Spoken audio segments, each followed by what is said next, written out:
अस्सलाम वालेकुम, welcome to sports flow. मैं हूं दानिश अनीस। पाकिस्तान और न्यूजीलैंड के दरमियान आज माउंट मौंगनूई में 5 T20 मैचेस की सीरीज़ का चौथा T20 इंटरनेशनल खेला जा रहा है, जिसमें पाकिस्तान की पोजीशन कुछ इतनी अच्छी है नहीं। आज पाकिस्तान ने एक बार फिर टॉस जीता और सरप्राइजिंगली न्यूजीलैंड को पहले बैटिंग करने की दावत दे दी गई। ये सरप्राइजिंग क्यों था, हम थोड़ी देर में आपके साथ शेयर करेंगे। अलबत्ता न्यूजीलैंड ने पहले बैट करते हुए एक बार फिर अग्रेशन का मुजाहरा किया। टिपिकली कीवी स्टाइल में उनके बैटर्स खेलते हुए नजर आए। बहुत तेज़ खेला, बहुत अग्रेशन का मुजाहरा किया, लेकिन टेक्निकल एबिलिटी फिर भी आपको नज़र आई। ऐसा नहीं था कि सिर्फ बैट चलाए जा रहे हों या फिर हर बॉल को ग्राउंड से बाहर पहुंचाने की कोशिश की जा रही हो। एक सेंसिबिलिटी उनके बैटर्स में आपको नज़र आई, जो कि आज एक बार फिर पाकिस्तानी बैटिंग लाइनअप में मिसिंग नज़र आई। हाँ, आप आर्ग्यू कर सकते हैं कि पाकिस्तान के पास नया बैटिंग लाइनअप है, हम ट्रांजिशन फेज़ में हैं, and so what and so not. Pakistan की इस वक्त पोजीशन ये है कि पाकिस्तान ने 8 विकेट्स गंवा दिए हैं और सिर्फ 69 रन पाकिस्तान ने इस वक्त बोर्ड पर लगाए हैं। पाकिस्तान के लिए इस वक्त अब्दुल समद और हारिस रऊफ क्रीज पर मौजूद हैं। पाकिस्तान की बैटिंग लाइनअप आज एक बार फिर बुरी तरह से फ्लॉप हुई। इस वक्त पाकिस्तान को 53 गेंदों पर 152 रन दरकार हैं, यानी कि ये मैच और ये सीरीज़ पाकिस्तान के हाथ से निकलता हुआ नज़र आ रहा है। सरप्राइजिंग क्यों था कि आज पाकिस्तान ने टॉस जीतकर पहले बॉलिंग करने का फैसला किया, इसलिए क्योंकि माउंट मौंगनूई पे अब तक कुल मिलाकर 14 मैचेस खेले गए, जिनमें से 10 मैचेस में पहले बैट करने वाली टीम को कामयाबी हासिल हुई है। सिर्फ एक बार ऐसा हुआ है कि वो टीम जिसने चेस किया जीता हो, और वो भी न्यूजीलैंड की टीम थी, जो कि होम टीम थी। होम टीम वैसे on a general basis Mount Maunganui में अच्छा परफॉर्म करती आई है, यानी कि न्यूजीलैंड अपनी कंडीशन में अच्छा परफॉर्म करती आई है। बॉलर्स को मूवमेंट मिलती है, खासतौर पे कीवी बॉलर्स को बड़ी मूवमेंट मिल रही थी, पाकिस्तानी बॉलर्स को इतनी मूवमेंट मिल नहीं रही थी। क्या वजूहत हैं, पाकिस्तान की बैटिंग परफॉर्मेंस कैसी रही, पाकिस्तान की ओवरऑल परफॉर्मेंस कैसी रही? एक्सपर्ट ओपिनियन के लिए हमारे साथ मौजूद है पाकिस्तान के साबिक कप्तान और टेस्ट क्रिकेटर राशिद लतीफ़ साहब। टेस्ट क्रिकेटर सिकंदर बख्त ने ज्वाइन किया हुआ है और टेस्ट क्रिकेटर अहमद शहजाद भी हमारे साथ मौजूद हैं। राशिद लतीफ़ साहब, सरप्राइजिंग था आपके लिए भी कि पाकिस्तान ने आज टॉस जीत के पहले बॉलिंग करने का फैसला किया? जी बिल्कुल, आज थोड़ा सरप्राइज़ था क्योंकि पिछला मैच जीते हुए थे, तो इन्होंने यही सोचा कि हमारी यही टीम होनी चाहिए और टॉस जीत के फील्डिंग की। उसमें आउट करना ज़रूरी होता है। पिछले मैच में थोड़ा अच्छा खेले, हम लकी भी रहे कि साइफर्ट और फिन एलन आउट हो गए थे। ये डेंजरस प्लेयर हैं जो कि आज उन्होंने दिखाया, क्योंकि पावर प्ले में शायद उन्होंने 78 या 80 रन किए थे आज, जो कि बहुत ज़्यादा थे और कोई विकेट नहीं गिरी थी। शायद इस टीम में एक bowling allrounder, fast bowling allrounder या मीडियम पेस ऑलराउंडर कम लग रहा है। अगर आपके पास ऑप्शन होता दूसरी बॉलिंग करने का तो फिर आप स्पिनर से तो नहीं कराते। यहाँ पे स्विंग की डिग्री देखें, बहुत ज़्यादा लगी। और यहाँ पे हमेशा रात में, अगर आप जो बात कर रहे हैं आप प्रीवियस मैचेस की, 14 मैचेस में से 10 मैचेस पहले बैटिंग और बाकी 3 बारिश की वजह से नहीं हो पाए। बाकी जगह 75% जो आप जीते हैं वो पहली बैटिंग, तो आपको यूज़ करना चाहिए। लोकल डाटा जो होता है, लोकल टीम वहाँ पे ज़्यादा क्यों जीत रही है, ये मालूमात आपको, इंफॉर्मेशन आपको होनी चाहिए। शायद ये नहीं थी।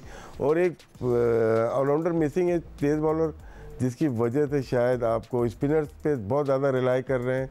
और आज ये भी देखा गया कि पावर प्ले में आपने स्पिनर्स को बहुत जल्दी लेके आ गए थे। खुशदिल ने 1 ओवर किया 12 रन और 1 ओवर किया अबरार ने 19 रन, 31 रन आपने कंसीड किए। बाद में स्पिनर की ज़रूरत पड़ी तो स्पिनर्स अवेलेबल नहीं थे, क्योंकि अबरार और शादाब ने बहुत अच्छी बॉल की। 11 से 15 ओवर में 23 रन बने, 3 विकेट गिरी हैं वहाँ पे और कोई बाउंड्री नहीं थी तकरीबन 36 बॉलों पे। तो वहाँ पे लेकिन शुरू में इतने रन कंसीड कर लिए, तो शायद वो एक गलती थी। और नया कप्तान है, नई चीज़ें हैं, तो उसमें आप कह सकते हैं ये मिस्टेक हो सकती हैं। लेकिन टॉस वाला जो मसला था, ये शायद ये हमें कॉस्ट कर गया। एब्सोल्युटली, ये 11 से 15 ओवर का स्टेज जिसका आप जिक्र कर रहे हैं साहब, ये अच्छा स्टेज था पाकिस्तान के लिए, क्योंकि पहले 10 ओवर में तो 134 रन लगा दिए थे उन्हें, जैसे जिसका आप इंडिकेशन भी दे रहे हैं। बट सिक्को भाई, ये जो डेटा है ना, ये इंपॉर्टेंट है जिसकी हम बात कर रहे हैं। हाँ, हमें बॉलिंग मसाइल, बैटिंग मसाइल सब पे बात करनी है, we have lots of time, हम इस पर ज़रूर बात करेंगे।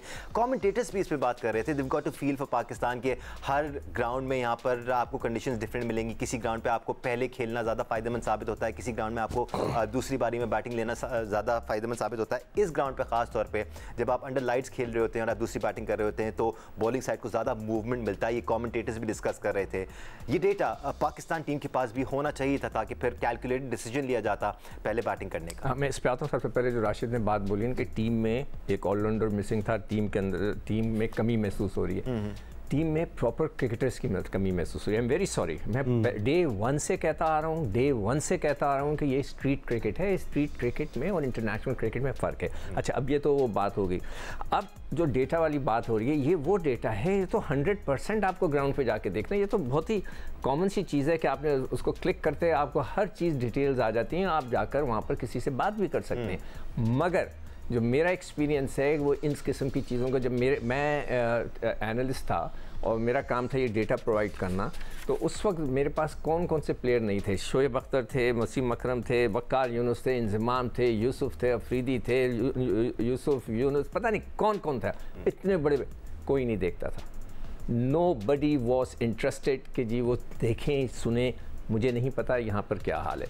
और ये जो चीज़ है ये तो एक कॉमन डेटा है कि इस पिच का क्या हाल है। ये वो डेटा के अंदर ग्राउंड में पहुँचने के बाद ये ऑफ स्पिन पे आउट होता, वो मैं उसकी नहीं बात कर रही, ये वाले इस डेटा की। ये तो एक ऐसी चीज़ है कि जो आपको एक नई जगह खेले। मैं कभी नहीं खेला इस ग्राउंड पे, मैं आज अभी राशिद 14 मैचेस ही हुए हैं, 2016 के अंदर ये बना है, तो मेरा उधर जाने का इत्तेफाक नहीं हुआ, तो बहुत से लड़कों का नहीं हुआ होगा। तो ये एक ऐसी चीज़ है कि जिसको बहुत बड़ा एक पॉइंटर है कि वहाँ पे जो भी लड़का मौजूद है या जो साहब मौजूद हैं, उनको ये चीज़ें देखनी चाहिए थी कि इस ग्राउंड पे उसके कंडीशंस क्या होती हैं। तो ये एक छोटी सी चीज़ है, बाकी बातें हम बाद में करेंगे। एब्सोल्युटली अहमद, कंडीशंस देखना और ग्राउंड की हिस्ट्री को जांचना इसलिए भी ज़रूरी है ताकि आप फिर ये भी फैसला करते हैं कि आपने टीम में चेंजेस करनी है या नहीं करनी है।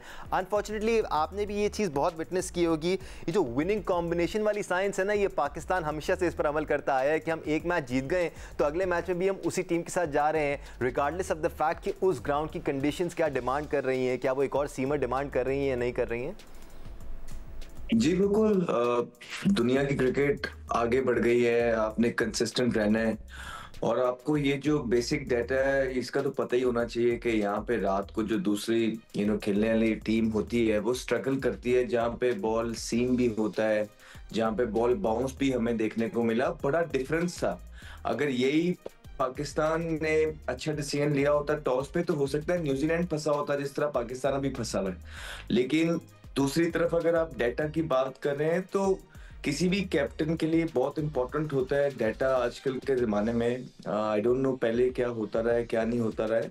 आजकल आपको बहुत आइडिया होता है कि for example Rashid Latif left arm spinner पे कितनी दफ़ा आउट हुआ है, किस पे स्ट्रॉन्ग है, कौन सा स्ट्रॉन्ग एरिया है, ऑफ स्पिनर के अगेंस्ट कितनी दफ़ा आउट हुआ है, शॉर्ट बॉल पे कितना आउट हुआ है, ग्राउंड के डायमेंशंस का डाटा, इस तरह हर एक प्लेयर का डाटा। और आजकल के दौर पे तो जो डगआउट में कोचेस जो है वो डाटा का वो सारा लेके बैठे होते हैं और फौरन से पैगाम अंदर भिजवाते हैं। इसका मतलब ये नहीं होता कि आप डिसीजन ले लें, इसका मतलब ये होता है कि आपको अवेयर होना चाहिए कि ये बैट्समैन अगर आप फंस जाएं तो आपके पास एक डाटा मौजूद है कि ये भी आगे इस बैट्समैन रहे या इस बॉलर पे फंसता है। जहां तक रही आज की बॉलिंग की बात, देखें बैटिंग तो 221 का मैंने आपको पहले भी बोला है, न्यूजीलैंड है, सीम हो रहा है, रोज 200 आप नहीं कर पाएंगे चेज, ऐसा नहीं हो पाएगा। आप शाहीन को देखें ना, 50 स्कोर आज फिर उसको ऑलमोस्ट 13 की एवरेज से हो गए, इसमें कोई बात नहीं करता है। और शिवाय हारिस रऊफ के आप देखें 12.5 की एवरेज से सारों को बॉलिंग हो रही है और बॉलिंग के बारे में कोई बात नहीं करता है। तो आपने सिर्फ 2-3 प्लेयरों को थोड़ी निकालना था टीम के अंदर से, आपने तो टीम बेहतर करनी थी, आपने तो यंगस्टर्स लेके आने थे। हम पहले भी बोल रहे हैं कि देखें एक आधे प्लेयर को आप निकाल के या डाल के, या पिछला मैच जो जीत गए बड़ी अच्छी बात है, मुबारक हो आपको, लेकिन क्या आपने अपनी ये बेस्ट 11 पिक की हुई है? क्या आपने आईसीसी चैंपियंस ट्रॉफी के बाद जो है वो जो चेंजेस करने थे वो किए हुए? वो नहीं किए हुए। उसके बाद फिर आपके पास ये देखे ना, शादाब खान को 4 ओवरों में जो है 50 स्कोर हुआ है, ऊपर से शाहीन शाह अफरीदी को जो है ना 4 ओवरों में 50 स्कोर हुआ है, इब्रार को 41 हुआ है और अब्बास अफरीदी को 3 में 38 हुआ है। सिर्फ हारिस रऊफ को जो है ना 4 में 27 और 3 आउट है। हारिस रऊफ हर मैच में ऑलमोस्ट पिछले 2-3 मैचेस से अच्छी बॉलिंग कर रहे हैं, लेकिन बाकियों का जो है आपके सामने दानिश स्टैट है। और अगर इस स्टैट से आप ये कह रहे हैं कि ये बड़ी जबरदस्त स्टैट है और वेल डन, और यही मजे की बात ये है दानिश कि ये बड़ी देर से इसी तरह के स्टैट्स हैं यार। हम तो 2 इनिंगों के बाद बाहर हो जाते थे, हम हमें तो यही समझ नहीं आ रही है कि 3-3 साल हो गए इन्हीं स्टैट्स को, वो प्लेयर्स किस तरह अभी तक सरवाइव कर रहे हैं। फिर जब हम कहते हैं कॉन्फ्लिक्ट ऑफ इंटरेस्ट देखना है कि जो लोग फ्रेंचाइज के साथ मुंसलिक हैं उनको आप नहीं लगा सकते हैं टीमों के साथ, तो फिर ये गलत तो बात नहीं है। अदरवाइज आप ही मुझे कोई लॉजिक बता दीजिए कि हर मैच में पिटाई हो रही है, हर मैच में पिटाई हो रही है, लेकिन परसिस्टेंट है हम कुछ प्लेयर्स के साथ, तो शायद मैं समझने में कोई गलती कर रहा हूँ। आप ही मुझे बता दीजिए कि क्या होना चाहिए, क्या नहीं होना। सबसे ज्यादा अनफॉर्चुनेट ये है कि इन स्टैट्स के बाद जब प्लेयर को बाहर किया जाता है, वो जाके डोमेस्टिक खेलता है, वहां पर भी परफॉर्म नहीं करता और उसके बावजूद भी टीम में वापस आ जाता है और फिर वही स्टैट्स जारी रहते हैं। तो फिर तो ब्लेम तो फिर सेलेक्टर्स पे ही जा सकता है या फिर उन पे जा सकता है जो पाकिस्तानी क्रिकेट चला रहे हैं। मैं खुद भी राशिद लतीफ़ साहब आपके साथ ये सारे स्टैट्स शेयर करना चाह रहा था जो अहमद ने अभी आपके साथ शेयर किए। शाहीन शाह अफरीदी ने 39 रन खाए, शादाब खान ने 39 रन खाए। आपका कोई ऐसा बॉलर नहीं है हारिस रऊफ के अलावा जिसको अंडर 10 की इकॉनमी से यहाँ पर रन्स पड़े हों। क्या वो बहुत ज़्यादा अच्छा खेले या हमने बहुत ज़्यादा बुरी बॉलिंग की? Because this is alarming. देखिए बॉलिंग तो बहुत ख़राब हो रही है और दोनों बैट्समैन हैं सैफर्ट और फिन एलन, दोनों बहुत ही ज़ोरदार बैटिंग कर रहे हैं। पिछले मैच में जल्दी आउट हो गए थे जिसकी वजह से वो सिर्फ 200 रन कर सके थे। वो जो ग्राउंड था उसमें काफ़ी रन कर सकते थे। जब इश्यूज नज़र आ रहे हैं कि हमारे नया बॉल अच्छी नहीं हो रही, शाहीन अफरीदी पहला ओवर कर रहे हैं, अगर सबसे अच्छी बॉलिंग जो कर रहे हैं हारिस रऊफ कर रहे हैं। पहला और तीसरा ओवर हारिस रऊफ से करा के देखने चाहिए आखिरी मैच में, पहला और तीसरा। शादाब सीनियर बॉलर हैं हम, लेकिन खुशदिल शाह से दूसरा ओवर करवाते हैं और चौथा ओवर हम करवा देते हैं अबरार से कराते हैं। तो मेरे ख्याल से वो दायरे के बाहर क्यों आते हैं, ये क्वेश्चन मार्क है। और जैसी विकेट गिरती है राशिद लतीफ़ साहब, शादाब ओवर कराने आ जाते हैं वहाँ पर एक दो। तो हारिस तो सबसे प्राइम बॉलर है, वनडे में देख लें, T20 में जब टीम पे बुराई आती है ना तो वो उसको लीड करना चाहिए फ्रंट पे। नहीं मैं आज करता हूँ, नया बॉल मुझे दे दो। वो पेस भी है, उसके पास बाउंस अच्छा है, तगड़ा है, और जो एंगल इन करके बाहर बॉल निकालता है उसको इफेक्टिव है वो। तो कभी कभार आप चेंज करते हैं, ये नहीं है कि अब हमेशा शाहीन अफरीदी ही पहला ओवर करेगा, नहीं, आप कभी कभार टैक्टिकली चीज़ें चेंज करते हैं। इसमें जरासीम जब मौजूद हैं कैप्टन में, आगा में लग रहा है वो नई चीज़ें।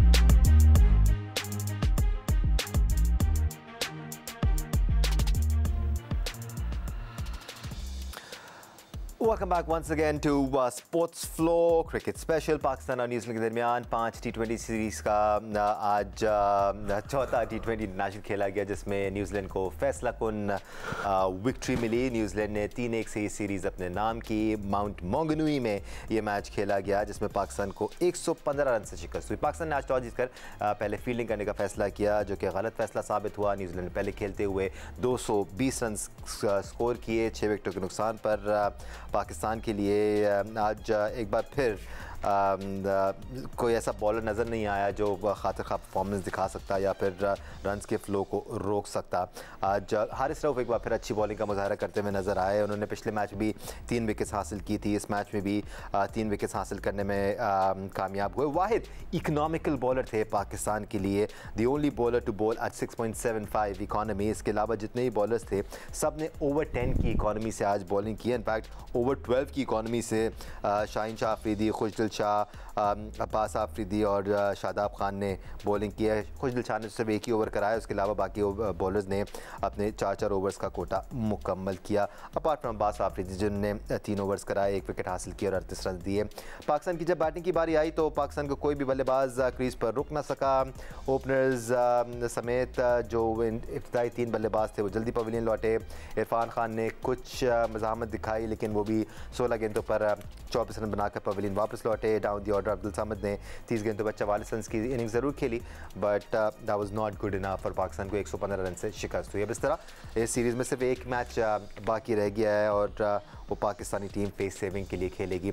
एक्सपर्ट पेन के लिए हमारे साथ हमारा पूरा पैनल मौजूद है।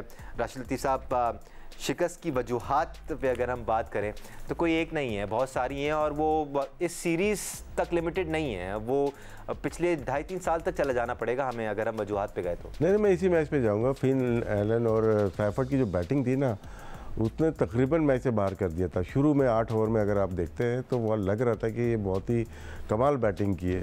स्पेशली जो बॉल को चूज़ किया ना, शॉर्ट ऑफ लेंथ हो या आगे की बॉल हो, बैक फुट हो या फ्रंट फुट हो, सीधी मारी है इन्होंने। तो मोस्टली स्पिनर को, अबरार को या खुशदिल को या शादाब को बैकफुट पे आके सीधे ही मारी, तो शायद फिर एलन की जो जाराना बैटिंग है ना, उसने हमें संभलने नहीं दिया।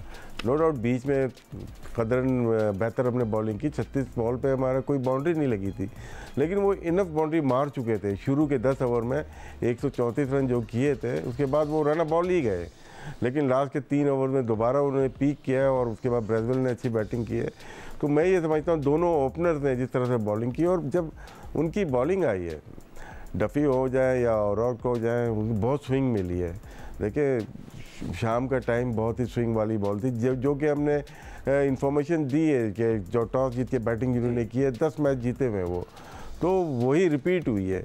और एक मैच हुआ है शायद जब 143 ऑस्ट्रेलिया ने चेज़ किए थे, उस ज़माने में शायद 2021 का था, बाकी कोई मैच ऐसा नहीं हुआ जिसमें चेज़ हो सका। तो यहाँ पे स्विंग का जो रेशियो बहुत ज़्यादा है, जिस तरह से स्विंग हो रही थी, जितने भी बॉलर ने बॉल की है शॉर्ट ऑफ लाइन या आगे से स्विंग कर रहे थे, वो मेरा नहीं ख्याल कि दूसरी टीम के भी बल्लेबाज थोड़ा कदरे बेहतर खेल लेते हैं, क्योंकि वो खेलते ही हैं, लेकिन इतना आसान नहीं था। लेकिन जिस तरह से हम 115 रन से हारे हैं, डिफीट का मार्जिन बहुत ज़्यादा है, उससे बहुत अफसोस होता है। लेकिन ऐसा लग रहा था कि बहुत ज़्यादा 115 रन का मार्जिन है, ज़्यादा डिफीट का है। 50 रन 40 रन चल जाता है, क्योंकि बहुत ज़्यादा स्विंग थी शायद, जिसकी वजह से हार का सबब बनी।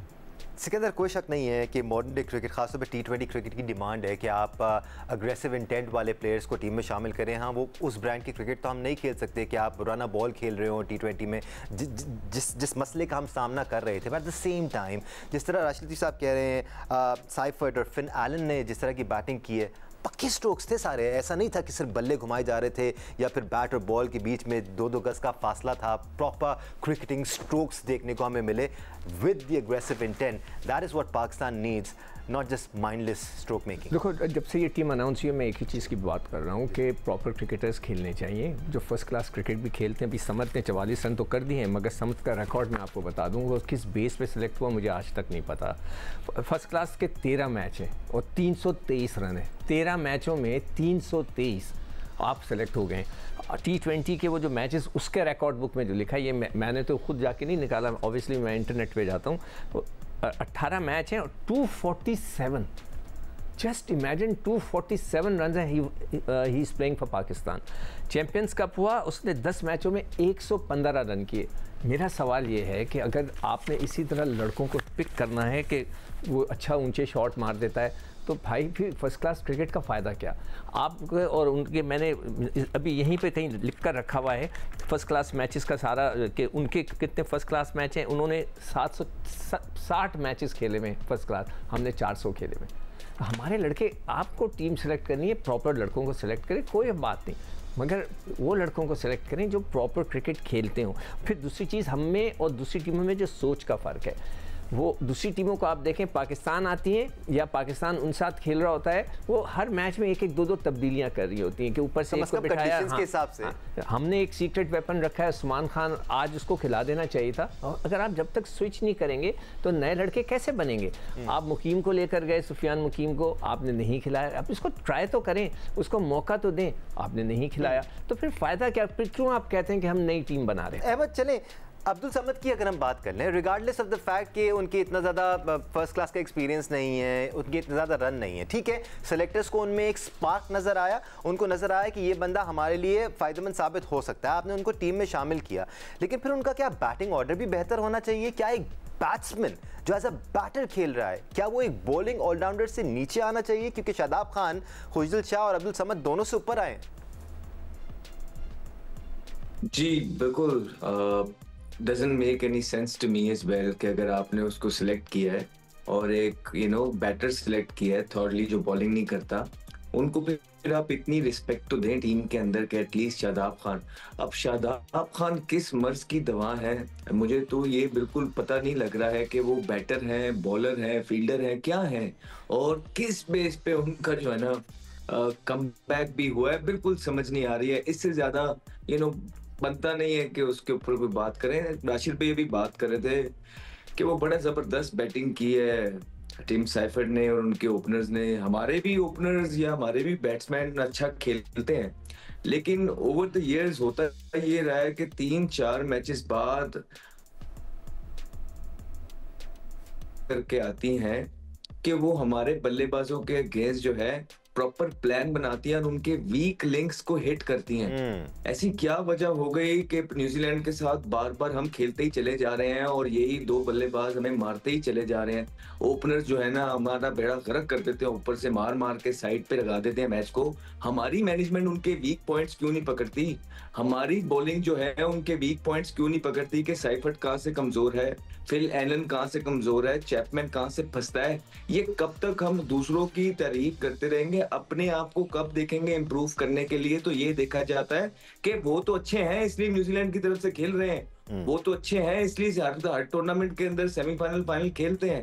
भाई हमने अपनी चीजों को इम्प्रूव करना है। वो इस तरह होंगी कि आप बार बार सेम लोगों से हर मैच के अंदर स्कोर करवाते जा रहे हैं और अपनी वही सेम बॉलिंग खिलाते जा रहे हैं, ना उनको कोई प्लान दे रहे हैं, ना उनके साथ काम कर रहे हैं, उनकी पिटाई लगती जा रही है। तो अगर आपने सिर्फ इस चीज का इंतजार करना है कि कुछ आपके फेवरेट लोग टीम में आके परफॉर्मेंस कर जाए, टीम में किसी तरीके से रुक जाए कि आप लोगों का भरम भी रह जाए, आप लोगों के बंदे भी रह जाए, तो ऐसा सॉरी पॉसिबल नहीं है। आपको इंसाफ करना पड़ेगा पूरी टीम के साथ। आपने जिस तरह बैटर्स निकाले हैं, आप देखें कल के मैच में आपने अच्छी हिकमत अमली के साथ खेला, परफॉर्म किया। आज के मैच में मैनेजमेंट ने बेसिकली टॉस जीत के जो पहले बारी देने का फैसला था वहीं पे बच्चों की मदद नहीं की। आपने वहीं पे इन बच्चों की मदद नहीं की। अगर आपने वहां पे बच्चों की मदद की होती तो शायद बेहतर खेल पेश कर देते। तो कहने का मकसद ये है कि ऑल इन ऑल बहुत लूप होल्स पड़े हुए हैं। हमने कल के मैच में भी ये बोला, हमने उससे पहले भी बोला। जहां तक तारीफ की बात है, वी आर राइट बिहाइंड, लेकिन सोल्यूशन मांगते हैं ना ये, तो सोल्यूशन हम तो दे ही सकते हैं, करने तो हमने नहीं है क्योंकि हम तो टीम के साथ नहीं है। तो बार बार ये बात करना बंद कर दी जाए कि सोल्यूशन दे, बिकॉज हम यहाँ बैठ के आपको सारे सोल्यूशन, सारी बातें बता देते हैं। आपकी इस टीम के अंदर भी जो कि कल जीती है, जिसमें से हारिस और हसन नवाज ही सिर्फ अच्छा खेले हैं, बाकी बहुत लूप होल्स इस टीम के अंदर पड़े हैं, स्पेशली आपकी फास्ट बॉलिंग जो 13-13 की एवरेज से स्कोर खा रही है। आज टेलर मेड सिनेरियो था पाकिस्तान के लिए पहले बैटिंग करने के लिए, बिकॉज आपके दोनों बैटर्स को, ओपनर्स को जिनका जिक्र कर रहे हैं अहमद, दोनों को कॉन्फिडेंस मिला हुआ था पिछले मैच के बाद। आप जीत के आए हुए थे, पहले खेलना बनता भी था, लेकिन उसके बावजूद पहले बॉलिंग के लिए। खैर, हमने इस बारे में काफ़ी बात कर ली है। कुछ टॉपिक्स हैं राशिद लतीफ़ साहब जो अब फेस ऑफ मांगते हैं, आपको सीधे सवाल करने पड़ेंगे और आपको साफ साफ बात करनी पड़ेगी। हम भी वही करने की कोशिश करते हैं। आप तीनों से ये सवाल है, उसके बाद हम प्रोग्राम का इख्तिताम भी करेंगे। शाहीन शाह अफरीदी इस परफॉर्मेंस पर और कितना खेलेंगे राशिद लतीफ़ साहब? शाहीन अफरीदी, देखें 2 गलतियां हुई हैं कि शाहीन अफरीदी के जो फॉर्मेट है उसमें आपने सिर्फ T20 के लिए रखा है। ये पहले टेस्ट मैच पहले ही छोड़ चुके हैं, अगर बांग्लादेश छोड़ा था या उसके बाद जो इंग्लैंड की सीरीज थी शायद, वहाँ पे सिलेक्ट नहीं हुए थे। इवन साउथ अफ्रीका में ये नहीं सिलेक्ट हुए थे। तो फॉर्मेट छोड़ने की वजह हमें नहीं पता क्या है, क्या इनकी इंजरी है या परफॉर्मेंस है, हमें नहीं पता। उसके बाद वनडे में तो परफॉर्मेंस अच्छी थी इनकी, ऑस्ट्रेलिया और साउथ अफ्रीका में, तो वनडे में क्यों नहीं है ये? तो सबसे मुश्किल जो फॉर्मेट फास्ट बॉलर के लिए हुआ है, शाहीन के लिए स्पेशली, वो तो T20 हुआ है। ये शुरू में जो एक पहले ओवर में विकेट लेते थे वो मिलना बंद हो गई है उनकी। कभी कभार 2 विकेट भी लेते थे, 2 ओवर शुरू के करते थे। परफॉर्मेंस ख़राब है लेकिन ओवर वही कर रहे हैं, 1 और 3 ये करते हैं, बीच में आके 17-19 या 18-20 ये करते हैं आके। बीच में बॉलिंग इनसे कराई नहीं जाती और दूसरे स्पिनर कर रहे होते हैं। तो ये टीम मैनेजमेंट को प्लान करना पड़ेगा कि आपको ये 1 और 3 ओवर इनसे ही करवाने या इनको वनडे में लेके आना है। मेरे ख्याल से इनको अगर तो खिलाना है या सिर्फ आपको T20 तक रखना है तो सिर्फ T20 में जगह नहीं बनती इनकी। फ़िलहाल आज की जो परफॉर्मेंस है, इनको बहुत अच्छा खेलना पड़ेगा, परफॉर्म करना पड़ेगा। और अगर हारिस अच्छी बॉलिंग कर रहे हैं, वो हम करते हुए आए, डेथ ओवर और मिडिल ओवर अच्छे करते हैं, तो कभी कभार ऐसा होता है कि आपका बेस्ट बॉलर न्यू बॉल कर लेता है आके। अब अच्छी करे बुरी करे उसमें नहीं जाते, लेकिन एक प्रेशर आपको हटाना पड़ेगा जो कि बन चुका है उनकी नाकिस कारकर्दगी की वजह से। शाहीन अफरीदी पे एक प्रेशर बन चुका है क्योंकि बेंच पे मोहम्मद अली हैं। मोहम्मद अली यहाँ पे ऐसा लगा कि फिट नहीं लग रहे मुझे, वो स्टंप तक नहीं पहुँच पा रहे। हमारे पास बॉलिंग, फास्ट बॉलिंग ऑलराउंडर इस बेंच पे है नहीं। तो अगर हम शाहीन को अगले मैच में बिठाते हैं तो मोहम्मद अली से चांस लेना मुनासिब होगा? मेरे ख्याल से नहीं। एक मैच रह गया है तो शाहीन पे जाना चाहिए और इनको डिसाइड करना चाहिए इनको फॉर्मेट कौन से खेलने हैं। इसके बाद PSL है, पूरा T20 है। T20 में अच्छी परफॉर्मेंस करके वनडे में आना या टेस्ट मैच में आना वो देखना पड़ेगा इनको खुद डिसाइड करना पड़ेगा कि एक फॉर्मेट में इनकी जगह नहीं बनती। सिकंदर स्ट्रगल तो कर रहे हैं, इसमें कोई शक नहीं है शाहीन, बट मसला ये है कि एक अरसे से जो स्ट्रगल चलती आ रही है उसके लिए कुछ किया नहीं जा रहा। आज उन्होंने कैच भी ड्रॉप किया है ना, हारिस रऊफ की 4 विकेटें हो जाती, बट चलें, that's part and parcel of the game. बनेगा क्या अब इनका, कितना खेलेंगे इस परफॉर्मेंस पे? हमेशा लोग कहते हैं ना इनको चाहिए किसी से जाके बात करें, क्या ये किसी से करते हैं? ये जो लड़के हैं, बड़े लड़के, इनका जो मिजाज मैंने देखा हुआ है, बात करने से इनके मसाइल हल हो जाएंगे? पेस ड्रॉप हो गई है, देखिए मेरा तो फार्मूला मसला नजर आ रहा है। नहीं, मेरा फार्मूला, चाहे आप मुझे ओल्ड स्कूल ऑफ थॉट कहें, व्हाटएवर कहें, कि जी आप पुराने आदमी हैं, 1980 के आदमी हैं, कि जब तक ये जाके डोमेस्टिक क्रिकेट खेलें इनको ना सेलेक्ट किया जाए, ना टेस्ट में, ना कहीं नहीं सेलेक्ट किया जाए, गिव हिम अ रेस्ट। ज़हनी तौर पे भी वो परेशान हो ना कि मैं तो खेल ही नहीं रहा, मैं क्या देखो भाई, कोई इंटरप्ट करूंगा यहाँ पे, ये देखें यहाँ से प्रेशर उनके पास विद इन द टीम हटा लिया गया। नसीम शाह टीम में नहीं है, हसनैन टीम में नहीं है, और बाहर जो है वो शायद इन नहीं हो सकते मुझे लगता है। तो इनके ऊपर प्रेशर अब देना पड़ेगा। रिप्लेसमेंट है ही नहीं ना, आपके टीम के अंदर ही नहीं है, 11 के अंदर ही नहीं रखी हुई आपने, 15 के अंदर इनकी रिप्लेस। जी, इसलिए तो मैं कह रहा हूँ ना, प्रेशर डालने के लिए एक तो आप सही कह रहे हो कि पीछे उनके पास कोई प्रेशर नहीं है, बेंच पे कोई बड़ा नहीं बैठा, आप उनको ड्रॉप कर दें ना। आप बोलें कि you are drop because of your form, और ask him to play Quaid e Azam trophy, 4 दिन के मैच जल्दी शुरू करें, लेट हिम प्ले।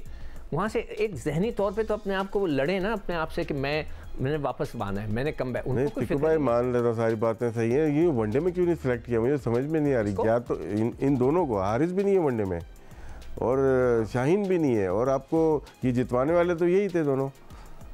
तो अहमद, हम अगर आगे बढ़ें और शाहीन के मुतबादिल के तौर पे अगर हम बात करें, अभी भी आप डोमेस्टिक सर्किट में प्लेयर्स से वाकिफ़ हैं, आप नज़र रखे हुए हैं, क्या मुतबादिल है हमारे पास?